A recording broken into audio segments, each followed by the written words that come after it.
We've got a question from a viewer. In a police interrogation, can I demand a lawyer even if I can't afford one? How does this entire process work? But before we get into it, we have a gun giveaway going on right now. You can enter for free, but it ends really soon. So click the link in the description below to reveal which brand new gun you could win. Okay, Tom. We know that Miranda rights say we get an attorney. How does this whole process work? And at what point do you get to pound your hand on the interrogation desk and say, I want my attorney? You can pound your hand whenever you want and to ask for an attorney. Okay. Good to know. And there's no magic term. The gist to it is that it has to be clear that your intent is that you want an attorney. You want to speak with an attorney right now, not at some hypothetical point in the future of, someday I might want to hire an attorney 5 years from now. No, you can just say, look, I want an attorney. I want a lawyer.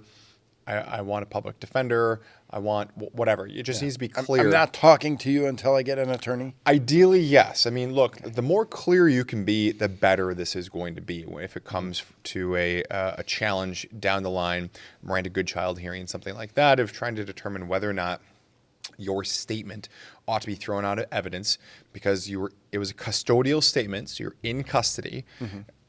And your right to a counsel was violated, basically. And then you just sort of sit in jail until they get you an attorney? Well, the question of sitting in jail is a bit of a separate issue as far as how long can you be held based on probable cause. Then if there is a probable cause determination or if you are facing charges, how long until you have to have bail or get into court or whatever the case may be.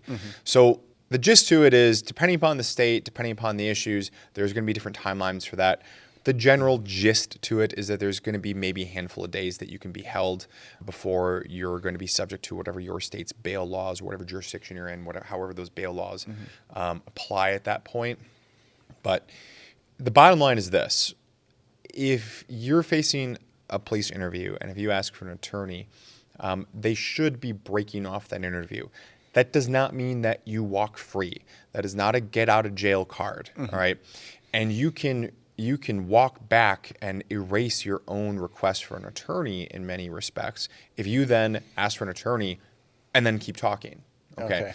So it's not like I'm just going to say this and then I can go ahead and do whatever, right? It's like that old expression of, everything that someone says before the word but doesn't count. Yeah, it's not like everything that someone says after they ask for an attorney doesn't count, right? It's kind of like the reverse of that. It doesn't work that way. If you're still talking, they're still listening. Oh, yeah, they will listen. Yeah, they're writing it down and recording it and making sure that they know what you said even after you asked. Because for me, that just sounds like a voluntary statement. So that's a waiver is what that is. That's a voluntary waiver. Now, look, there may be other issues.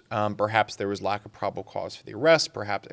There may be other issues with the case. But if we're narrowly focusing this on a discussion of how do you ask for an attorney and kind of broadly what are the impacts of that, and I'll add as well, even if you don't have money to hire an attorney, because most attorneys are expensive or many attorneys are expensive, you may require thousands of dollars in order to get a retainer or a down payment or whatever the case may be. That doesn't stop you from being allowed to ask for an attorney. Right. This is a right that applies to everybody, regardless of how much money is in their bank account, regardless of whether they have a bank account, regardless of their immigration status, regardless of their age, you name it, across the board. Doesn't matter what you fill into that blank of how we're going to choose to slice up demographics. It applies to everybody. You just have to make it clear that you're asking for an attorney. But keep in mind, you can waive that right. Another thing I'll just add on this as well is the fact that unlike Hollywood and everything else where, the suspect or someone's being interrogated by law enforcement, the detectives are sweating them out in the dark room with the one light that hangs down from the ceiling, right? I'm sure you do that all the time, right? Yeah, absolutely. Constantly, right? It's our interview room. Absolutely, right? And the dimmer the bulb, the better. That's what I always think. But, right, not exactly how that works at all, of course.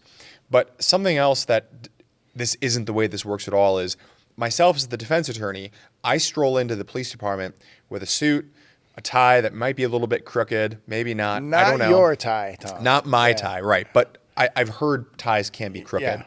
I've got my styrofoam cup of coffee and my brown leather briefcase, and I just basically, bulldog my way through the lobby, and I just kind of walk through the department like I own it, and then I get into the interrogation room where my client's in there sweating it out, and I tell the detectives to scram, right?